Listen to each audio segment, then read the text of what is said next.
All right. Good morning, everyone. All right. Welcome to this week's convocation. I'm super excited for our first in-person convocation, so welcome. Make sure that you all do sign in. We do have the sign-in sheet going around the room, so be sure that you do sign in before you leave today. Before we get started, I do have a few announcements to share with you all. We do have the graduate and professional school fair today from 10 a.m. to 2 p.m. So that's going on right now in the Student Union until 2 p.m. The English program is also hosting the Tom Dent Literary Showcase on November 3rd at 7 p.m. So that's going to be right here in Georgia's auditorium. And then if you are a resident of Delaware, DC, Illinois, Maryland, New Jersey, or Pennsylvania, there is a scholarship opportunity available to you all. Exelon, which is an energy provider, they are offering a scholarship through their HBCU Corporate Scholarships Program. It is a need-based scholarship worth up to $25,000 and renewable for 3 years for up to $100,000 in scholarships. You must have a 2.8 GPA. You must be a college freshman, and the opportunity does lead to some possibility of getting an internship. And the deadline is November 12th for that, and you can apply through uncf.org. So now we will get started with convocation, and I will let Dr. Kimbrough come up and introduce our speaker for today.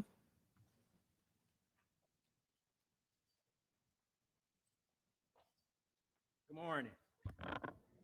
Oh, come on, y'all. Good morning. Thank you. So one of the things I think that's very important as a part of Dillard's history and the liberal arts tradition is that you normally have different people come speak to students on a wide range of issues. And that's a part of your learning outside of class. And I've really been very liberal with how I look at it because a lot of places don't think you can learn from hip hop and hip hop artists. And I think that you can. I started a class in 2014 with MC Light, who was on our board of trustees, that we would look at hip hop and look at the lyrics and ask ethical conversations about what's being said. Is it right? Is it wrong? Is it good? Is it bad? So I've been teaching that, and we've had a wide range of artists that have come in. And so as the course has evolved, we looked at a lot of different issues even within that. And one of those issues we got into was hip hop and the law. And one of the things you have to understand is that you see people, particularly in communities of color, that are fighting each other over stuff. We're fighting transactionally over stuff, and people are making transformational changes that you not even notice going on. And one of the things that we realize as a part of this course is that there are laws that are being written to penalize people for their artwork. And one of the main targets has been hip hop. So if you're an artist, and I know there's a number of you who are artists out there, people have used artist lyrics in court against them. And there was a case out in San Diego, a rapper by the name of Tiny Do. We interviewed him in class after he got out. We talked to his lawyer first and talked to him. He spent 8 months in jail because California passed a law and there's a RICO provision that he was rapping about crime, and a crime happened in San Diego that he wasn't even talking about. And they arrested him for that crime. Those are the kinds of things that are happening. So in our class last semester, we had a conversation with the host of a podcast called Louder Than a Riot on NPR. And one of the cases we talked about was the case of Mac Phipps, who was a member of No Limit.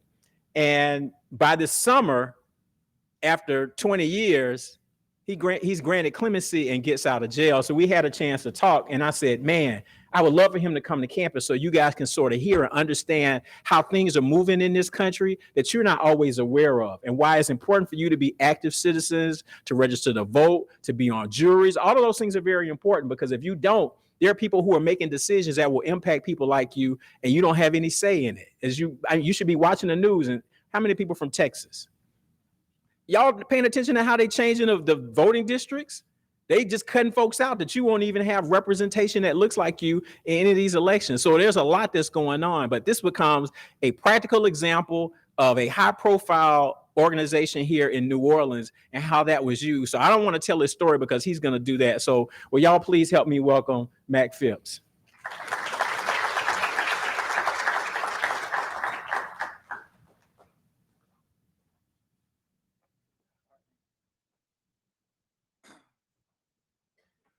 Good morning. First thing I want to do, I want to thank Dr. Kimbrough for reaching out. I want to thank the students here, the staff, I want to thank everybody who contributed to putting this program together. I think this is a great program. And this is my first time speaking in front of a college audience. I mean, what's weird is I spoke in front of people your age at the prison because I was a mentor, but these were guys that were literally convicted of crimes and they needed someone to help them along their way. So I think it's good to actually be in here in front of a lot of bright minds that are learning, developing, and all the future essentially, because you guys are going to be in charge. So I think it's great for me to be a part of this. Is there a? Yeah, I would like a handheld mic. I'm kind of, y'all know I'm a rapper, so it's kind of hard for me to stay constrained.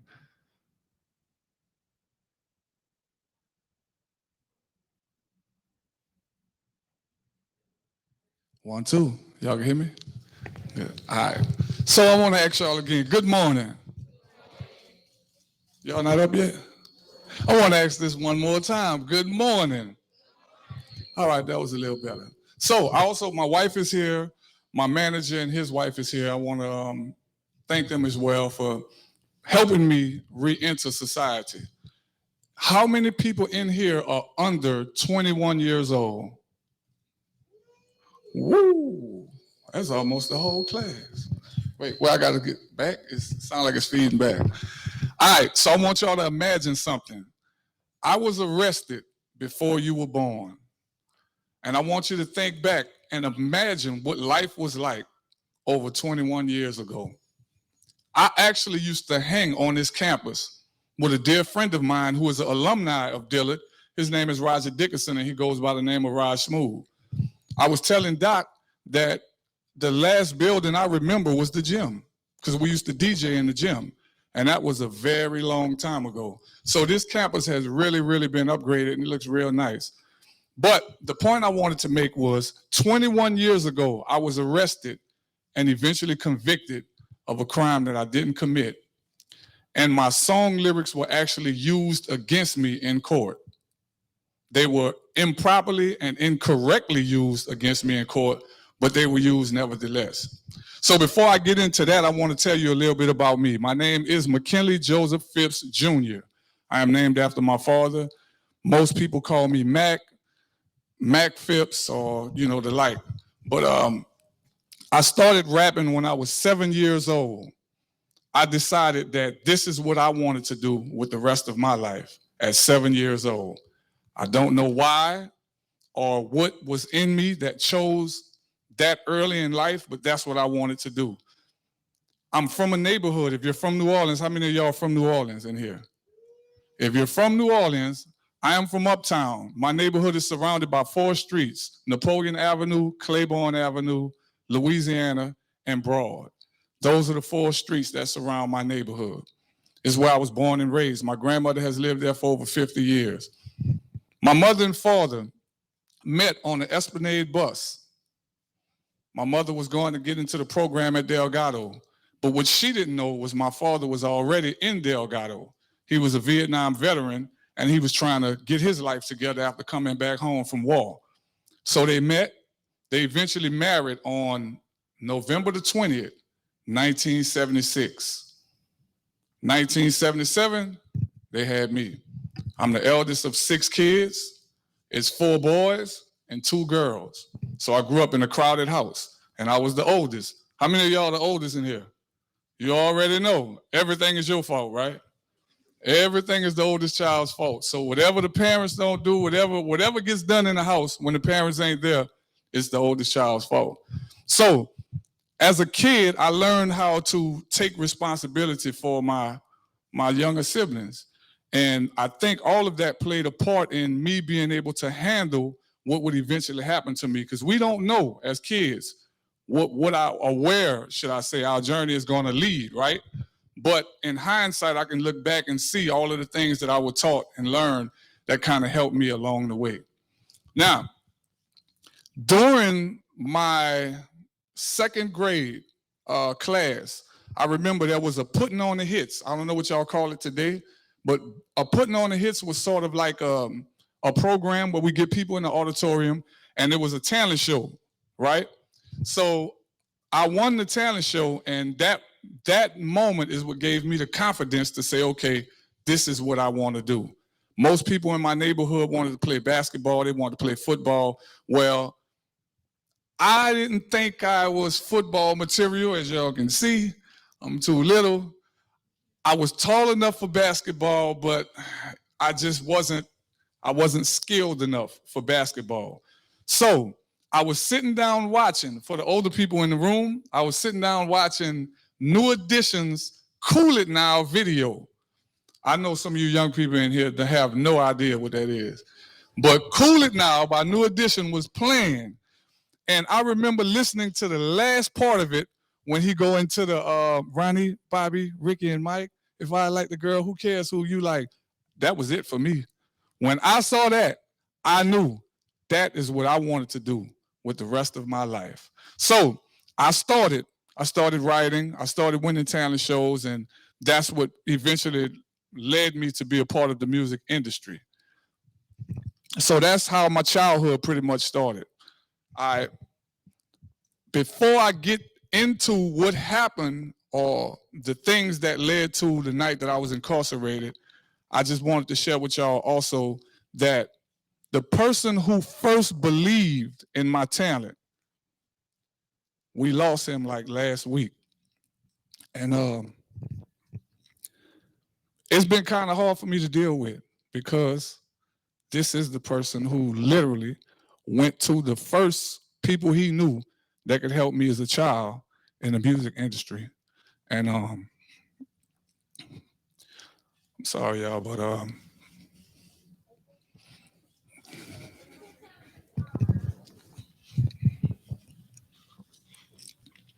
I lost him last week. And I just know that he's proud of me. And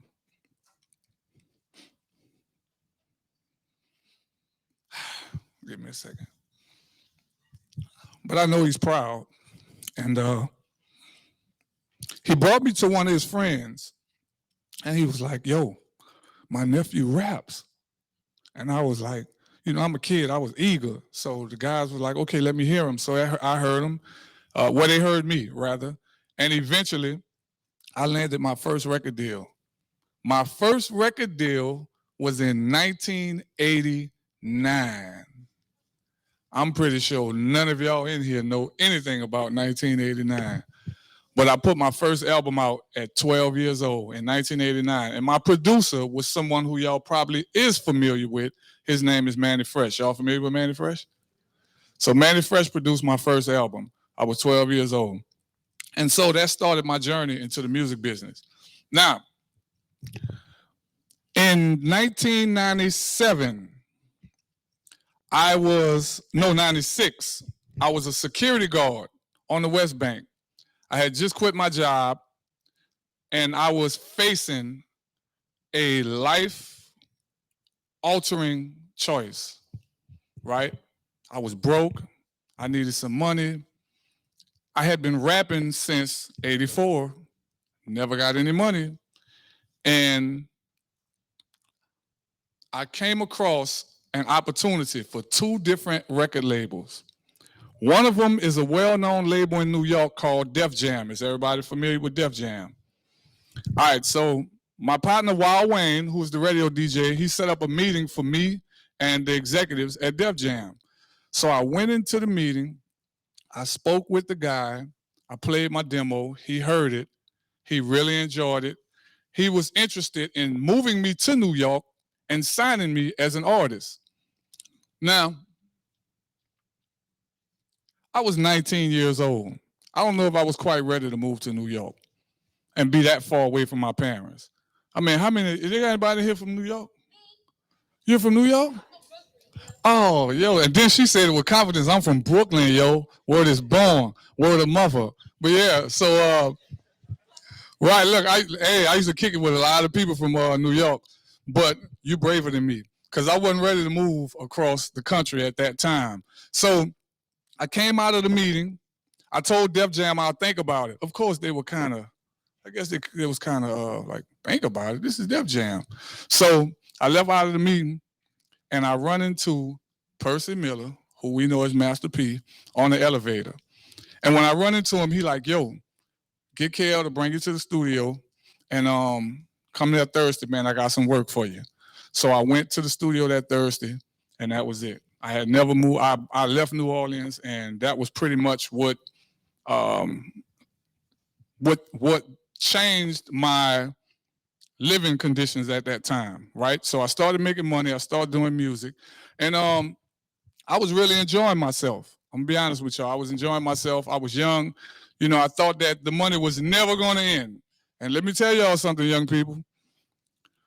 Make sure if you start making you some money, save some and invest some. Y'all hear that? Save some, I'm gonna say this again, and invest some. Don't be the dummy that spend, and has nothing when it's all said and done, because the well sometimes run dry. You got to prepare for a rainy day. Didn't the older people tell y'all that? Prepare for the rainy day, right? Well, I didn't do that. So what happened was we thinking everything is all good. It's never going to end, all right? So on February 21st, I went to an event where my mother was hosting a party, and she had different guys performing at this party, right? I was there basically to sign autographs and just show my presence to draw the crowd, right? Sometime after midnight, a fight erupted on the dance floor. Shots were fired, or a shot was fired rather, and a young man was fighting for his life on the dance floor. I left, went home. I never saw the young man on the dance floor laying there shot. It was dark. It was smoky. Y'all know how clubs be, right? And it's the lights flashing, and I heard the shot. I saw the commotion. My immediate reaction, I did one of the stupidest things that I could have possibly done. And I say this to you because I really want y'all to understand that when you make certain decisions, there are consequences. So the stupid thing that I did was pull out a gun. Why? Because I was afraid. I thought somebody was shooting at me. I hear a gunshot, I duck, and I pull the gun out. So what happened next is I ran toward the front door because my mother was collecting the admission fee. My mother's not at the front door. So I run out of the place to get to my car. My mother was already in the car. She had already jetted out. Because my first instincts was, if I don't know who's shooting and my mother's collecting money at the front door, somebody could be trying to rob my mama. So I ran to the front door with my gun in my hand. Stupidest decision I ever made in my entire life. Because now what happened is I set in motion a chain of events that would eventually lead to 21 years in prison. So I leave out of the club, get to my mama, and I get home. We drive straight to Baton Rouge. We don't stop. We're going home. I get to the house, and the young man who was house sitting my little brothers told me, Mac, St. Tammany detectives just called here, and they say they need to question you about a shooting. It was the very first time that I had heard that someone had been shot. If y'all recall, I told you I didn't see anybody on the ground. I heard the shot. It was dark. It was smoky. And I ran out of the club with, guess what? A gun in my hand. What y'all think happened?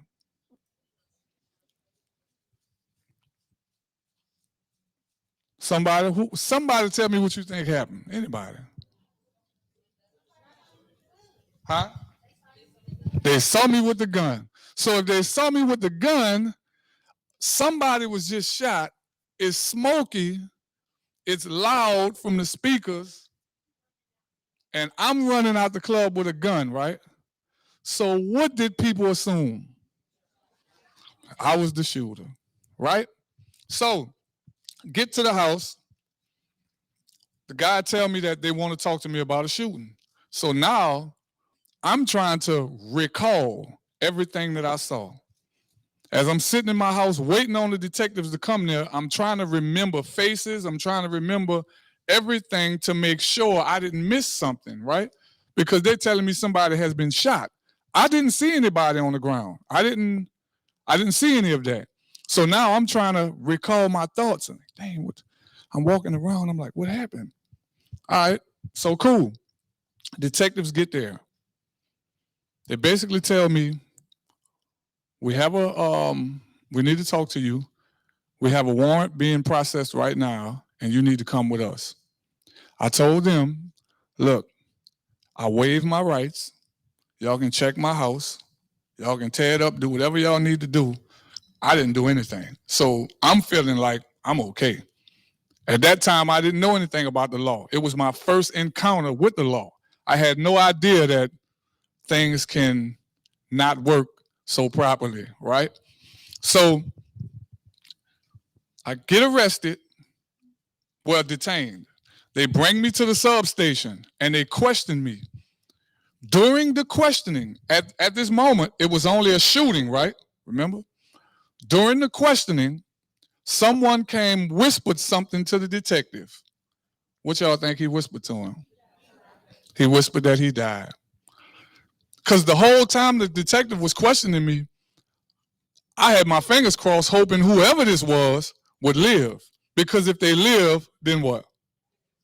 They can tell him who shot him. But when he said he died, I broke down crying right there in the room. Because there's a small part of me that knew, damn, I was just seen running through this club with a gun in my hand. And guess what? That's exactly what the witnesses said. We seen him running with a gun in his hand. Now, when they question people and they ask what happened, I was there with about 15, 20 guys. The people said, we saw Mac Nim running with a gun, right? Nim don't have a name in the face, right? So who they come and get? Why? Because my posters are on the wall in that place, right? So we can't go with no speculations. Well, if I'm a detective, we can't deal with Nim. We don't know who Nim is. We got to go with what's for sure. And what's for sure is that guy's face is on that poster. So they come in the room, they tell me I've been arrested, that the charge has been upgraded, that I've been arrested now for first-degree murder. They bring me back to my mother's house because I skipped out a part too. When the people asked me, did I have a gun initially, I told them I didn't. Why did I do that? Remember, I didn't have any knowledge of the law.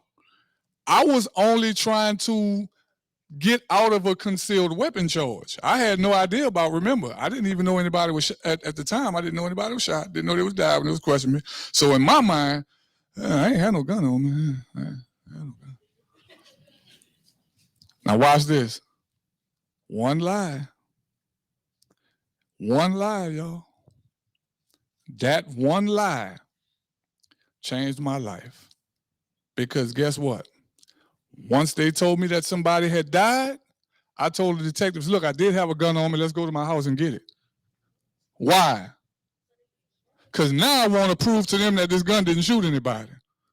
But my credibility was shot by then. I don't believe you. You lied to me, right? Choices, young people. Choices and decisions.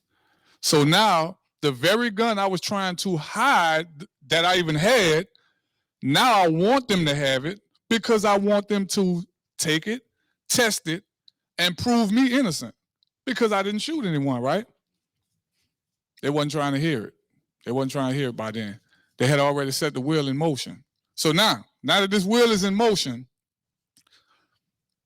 because what I'm talking about now is my personal accountability, right? And after we talk about my personal accountability, then I'm going to tell you the wrong that was done to ensure the conviction, right? So those decisions I made is what set the wheel in motion. So now that the wheel is in motion, guess what? These detectives got lazy. It was like, nah, this is you now. So now everything they did after that was to make sure that the charge stuck with this person that they already had in custody. Why? See, we can't go with variables.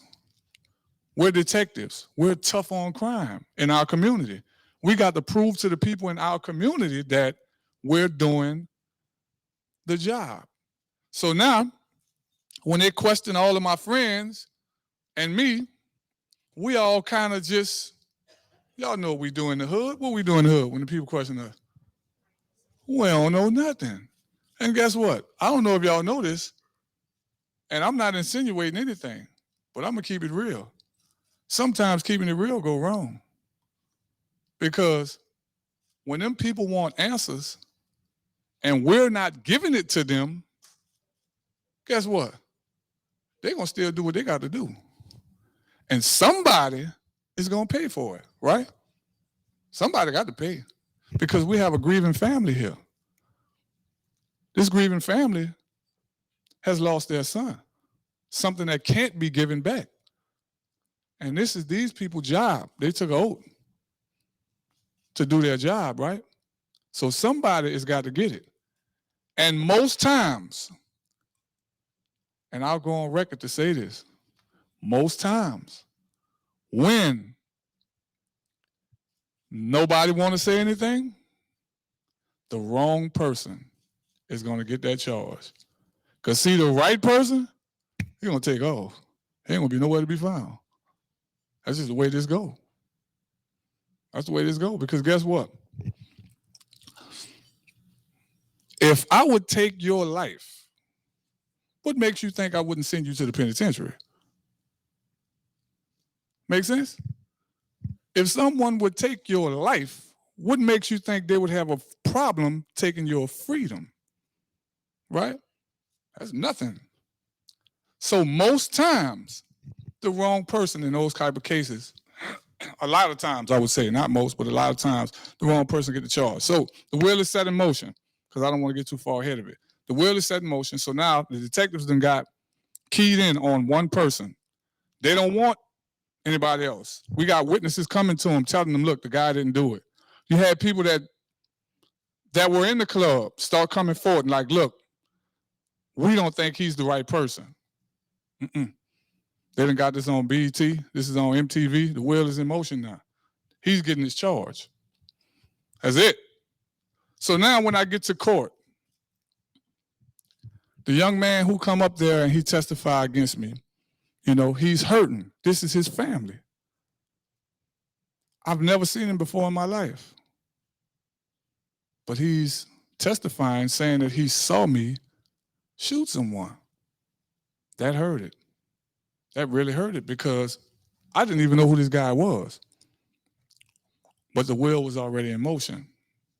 Later, we would find out through transcripts and stuff that most of the people that testified were threatened by detectives to do so.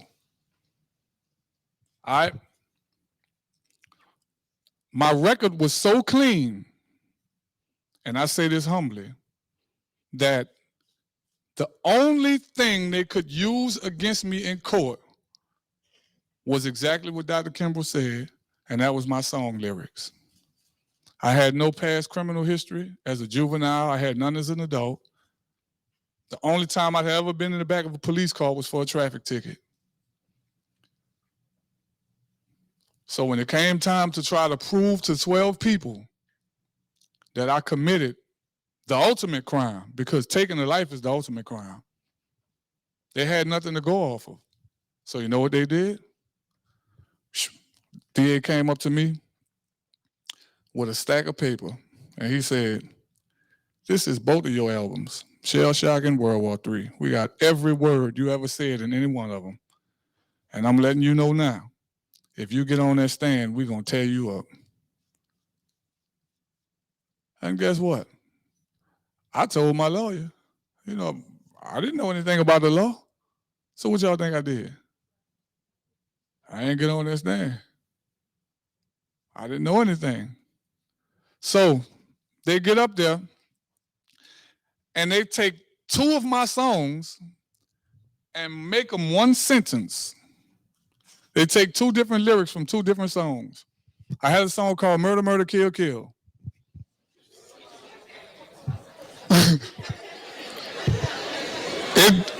Y'all can laugh.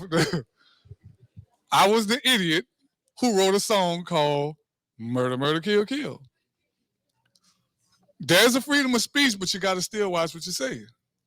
Anything you say can be used against you in the court of life. So they took some lyrics from that song and lyrics from another song, and they kind of spliced them together. And the last thing the DA said, if I could remember, if I could recall word for word, before I even go there, I called myself the camouflage assassin. So here's a man who calls himself the camouflage assassin, who has a song called Murder, Murder, Kill, Kill, and he's on trial for second-degree murder.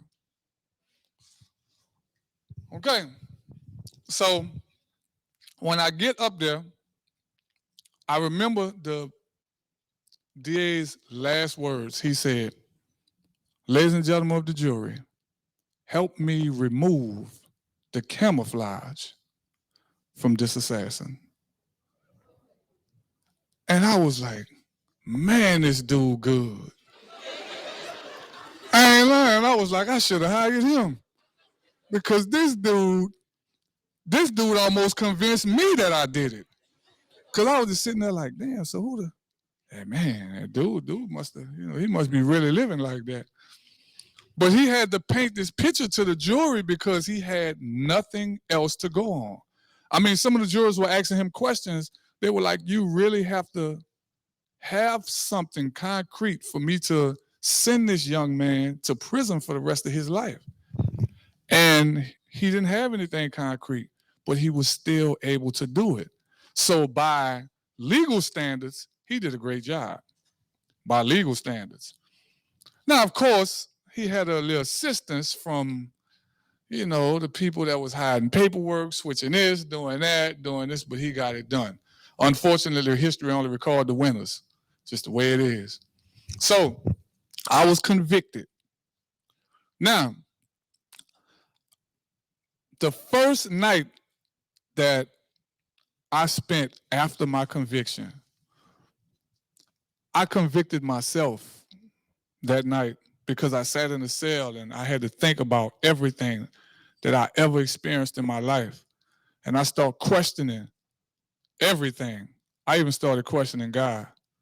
I was like, how could this be happening to me? I didn't do anybody anything, but this was happening to me.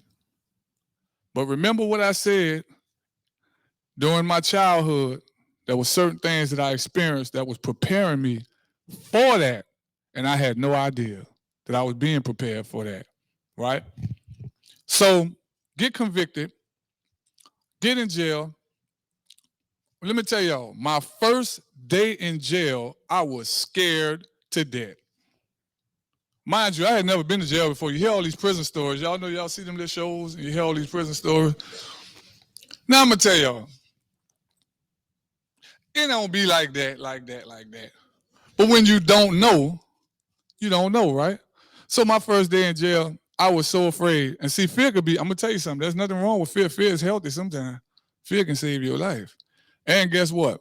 Fear going to bring out either the best in you or the worst in you. I wasn't going to let it bring out the worst in me. It was going to bring out the best. So I'm in the cell. I'll never forget it. I walk in. He had a guy standing by the TV with no shirt on, with a rag tie around his neck, and he's the one changing the TV. So, I automatically assume he must be the big dog that's running the till, right? So in my mind, I was like, yeah, I'm gonna have to do him something because I know he probably thinking he's a man, so I got to get with him. So I walked past him and I saw a guy standing over the cell that I was supposed to go in. He was like standing like this over the balcony because there was a stairway in the balcony, and he was just standing there. He was all buffed up.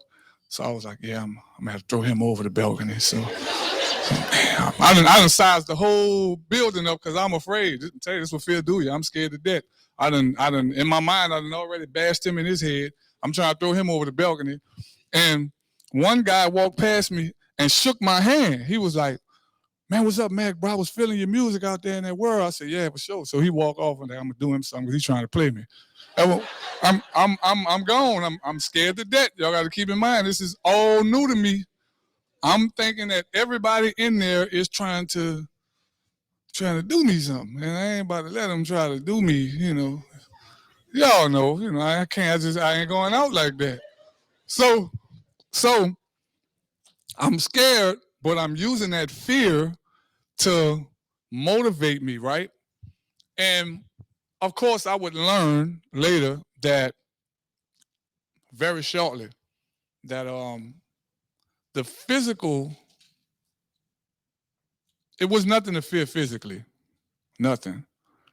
I went through prison 21 years. I never had a fight, never had an argument. I'm gonna say that again. 21 years in prison. I never had a fight, never had an argument. And guess what? I think I deserve a round of applause for that. Never.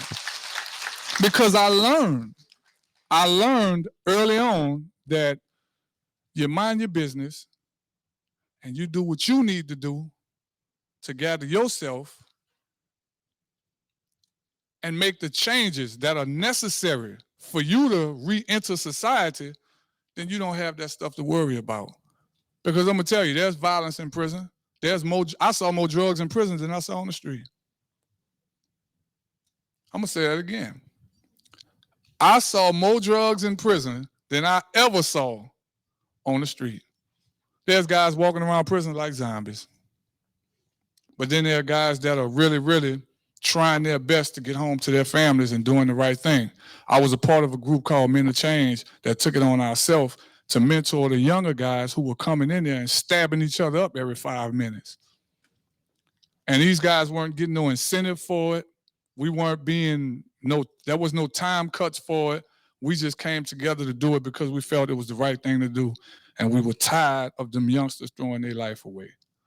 Because we didn't have that when we came to prison. But, all right, so now, how much time I got left? Now? 10 minutes? All right. So, I brought y'all through the childhood, the arrest, the incarceration.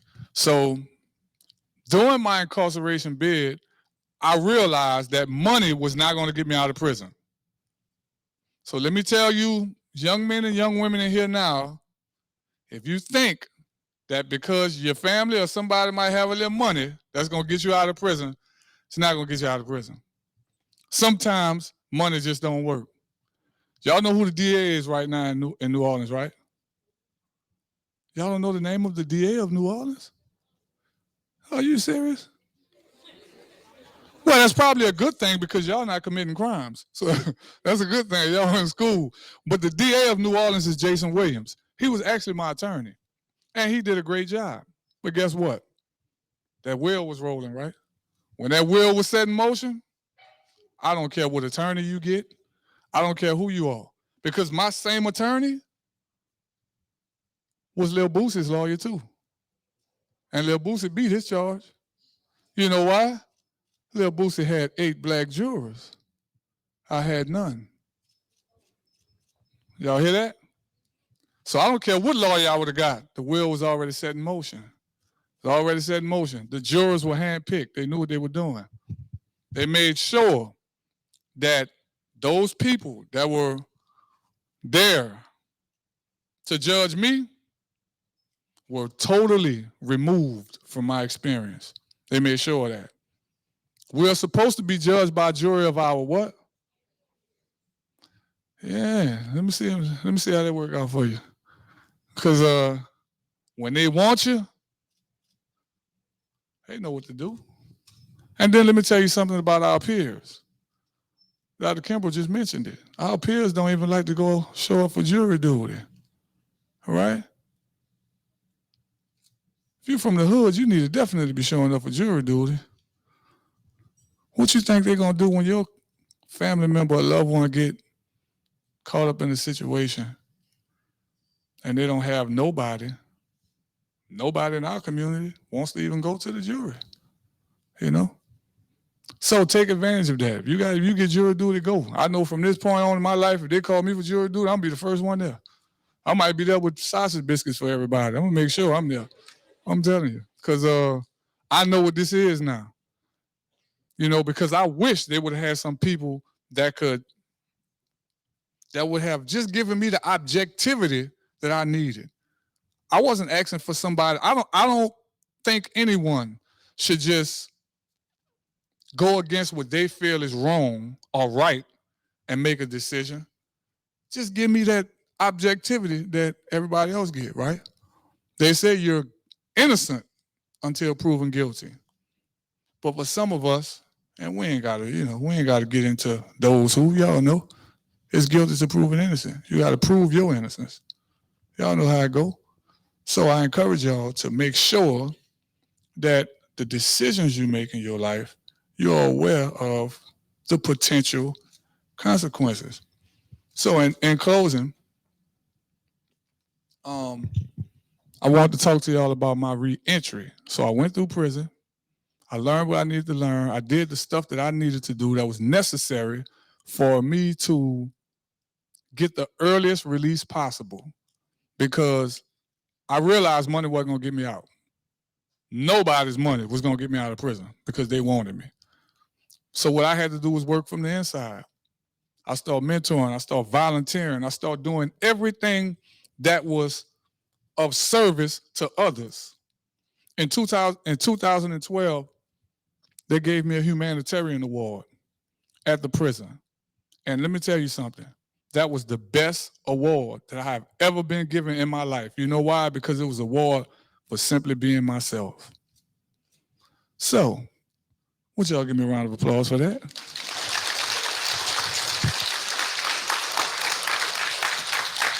You never know who's watching you. I had no idea they was giving me this award. They just called the whole prison to one of the buildings one day, and it was crazy because they were reading out everything about the person who was receiving this year's humanitarian award. And they were reading it, and I was like, man, I'm sitting down, I'm like, damn, whoever that is, boy, that dude did some stuff.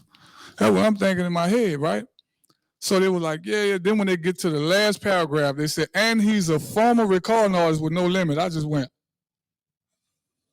So everyone in the crowd knew except me.